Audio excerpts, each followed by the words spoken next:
रियासत तेलंगाना के जिले मेदक में मजालिस मकामी के तहत एमएलसी इंतखाबात का कामयाबी नकाद अमल में आया। सिद्दीपेट के गजबेल और उस्ताबाद में भी पुरअमन रायदही मुनक्किद हुई।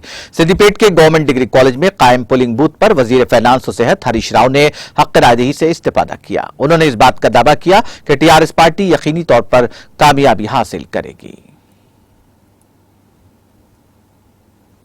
రాష్ట్రంలో జరుగుతున్న స్థానిక సంస్థల ఎమ్మెల్సీ ఎన్నికల్లో భాగంగా మెదక్ జిల్లాలో జరుగుతున్న స్థానిక సంస్థల ఎమ్మెల్సీ ఎన్నికల్లో ఓటు హక్కు వినియోగించుకోవడం జరిగింది. గతంలో శాసనసభ్యులకు, పార్లమెంట్ సభ్యులకు, శాసన మండలి సభ్యులకు స్థానిక సంస్థల ఎన్నికల్లో అవకాశం ఉండేది కాదు. తొలిసారి స్థానిక సంస్థల ఎన్నికల్లో ఎక్స్ అఫీషియో సభ్యులుగా మేము మున్సిపాలిటీల్లో కానీ మండల పరిషత్లో సభ్యులుగా ఉండేటువంటి అవకాశం ఉంది కనుక మరి ఈసారి ఎన్నికల కమిషన్ మరి గౌరవ శాసనసభ్యులకు, ఎమ్మెల్సీలకు, ఎంపీలకు కూడా అవకాశం ఇవ్వడం జరిగింది.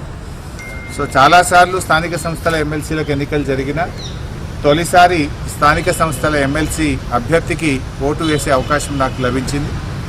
మెదక్ జిల్లా స్థానిక సంస్థల ఎమ్మెల్సీ ఎన్నికల్లో భాగంగా సిద్దిపేట नाज़रीन, हमारे टीटीवी न्यूज़ को सब्सक्राइब करिए, बेल आइकॉन को प्रेस करिए, शेयर करिए और लाइक करना ना भूलें। और किसी एडवर्टाइजमेंट से मुताल्लिक़ जानकारी के लिए हमारे इस नंबर पर कांटेक्ट कीजिए। हमारा नंबर है 9550102020।